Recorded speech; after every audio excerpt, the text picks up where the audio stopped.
दादाचं अपघाती निधन खऱ्या अर्थाने आमच्यावरची छायाच संपूर्ण गेली.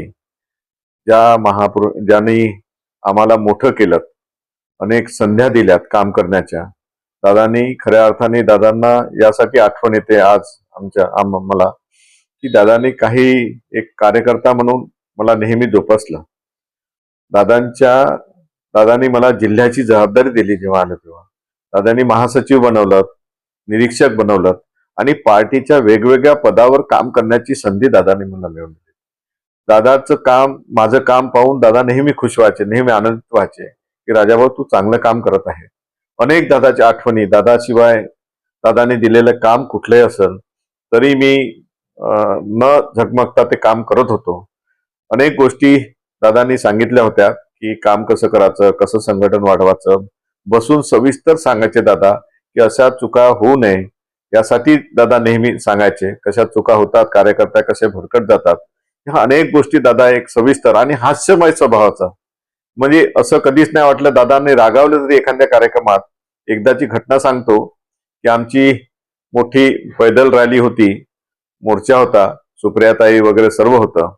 एका कार्यक्रमाची मी कार्याध्यक्ष असताना एका कार्यक्रमाची जबाबदारी मोठी नागपूर जिल्ह्यात रॅली येत असताना एक जबाबदारी माझ्यावर होती. मी रॅली आणली, बुट्टीबोरीला जेवण झालं आणि सकाळी उठून काही नाश्ता देण्याचा प्रसंग आला.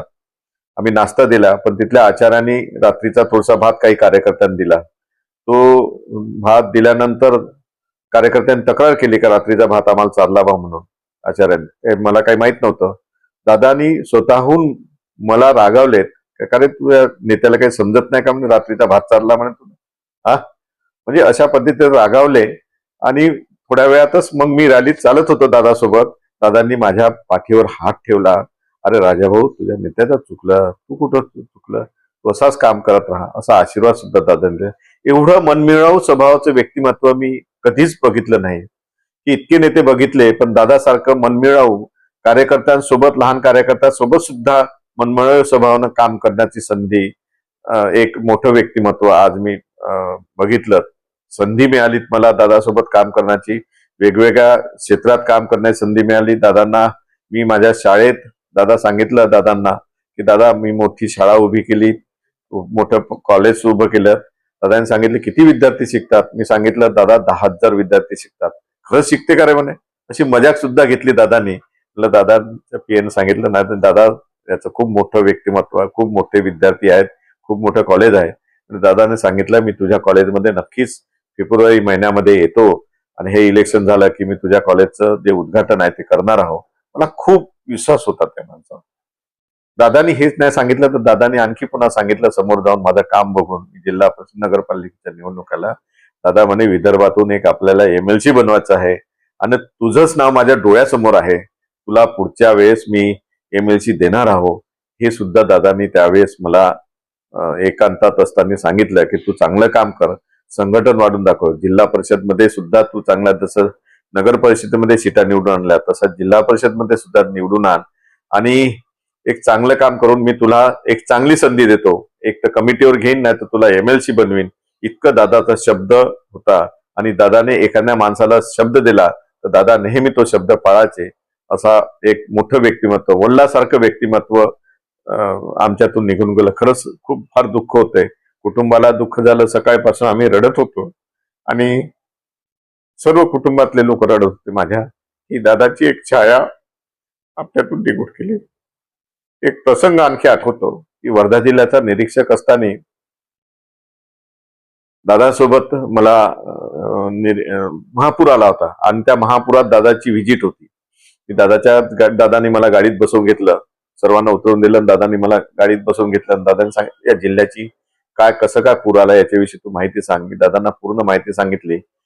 दादा, आमच्या गावात, मी ज्या गावात जन्म झाला त्या गावाच्या बाजूलाच, त्या गावात हे होतं, पूर आला होता. माझ्या गावात आला होता. बाजूच्या गावातून आम्ही गेलो आणि तिथं गावाची सर्व पाहणी केली. मी दादांना पूर्ण समजावून सांगितले की दादा कशा पद्धतीचं इथं महापूर येतो आणि लोक आज खऱ्या अर्थाने 3 दिवस झाले जेवण नाही, अन्न नाही त्यांच्या पोटामध्ये. आम्ही गेलो, दादांनी पाहणी केली. दादा गावातल्या सर्व लोकांना, तहसीलदार, कलेक्टर आमच्या सोबत होते. एक बाई आवाज देत होती झोपडीतून, आणि त्या झोपडपट्ट्या सुद्धा वाहून गेल्या होता. म्हणजे 3-3 फूट पाणी होतं, चिखल होता, त्या पाणी तर निघून गेलं होतं पण चिखल होता. दादा गाडीतून उतरले. राजाभाऊ उतरायचं का? मी म्हणलं दादा एक बाईला तर भेटून घ्या, बोलून घ्या दादा. दादा उतरले पटकन, आणि आम्ही दादाने मी सोबत गेलो. त्या बाईने आम्हाला त्या झोपडीमध्ये नेलं आतमध्ये. का दादा पहा म्हणे, आमची अन्नधान्य नाही, काही नाही, सर्व वाहून गेलं, आमचे गुरे मेले, सर्व मेले, आम्ही कसं जगायचं? दादांनी ते सर्व कहाणी ऐकून घेतली. एका झोपडीत गेले. ते म्हातारी आई झोपून होती खाटेवर. दादा तिथं गेले, त्या झोपडीत अंधारात गेले, त्या बाईचा हात पकडला, बाहेर आणलं, आणि त्याला कलेक्टरला सांगितलेला पहिल्यांदा हॉस्पिटलमध्ये नाही, ही 3 दिवसापासून जेवली नाही. त्यानंतर आम्ही सर्व त्याचं नियोजन केलं दादानी. त्यांना सांगितलं यांना पुनर्वसन शाळेमध्ये कुठेतरी नेऊन ठेवा, या सर्व गावाच्या लोकांना. त्यांना जेवणाची व्यवस्था केली. मी गेस्ट हाऊसवर आलो, दादा सोबतच होतो. गेस्ट हाऊसवर आलो. गेस्ट हाऊसवर आल्यानंतर आम्ही जेवणाची व्यवस्था दादासाठी केली होती. दादानी सांगितलं, राजाभाऊ पहिल्यांदा त्या गावच्या लोकांना फोन कर, तुझ्याकडे आहे ना नंबर, तू तुझ्या गावच्या लोकांना फोन कर आणि सांग की त्यांचं जर जेवण झालं असेल तरच मी जेवीन, नाही तर मी जेवणार नाही.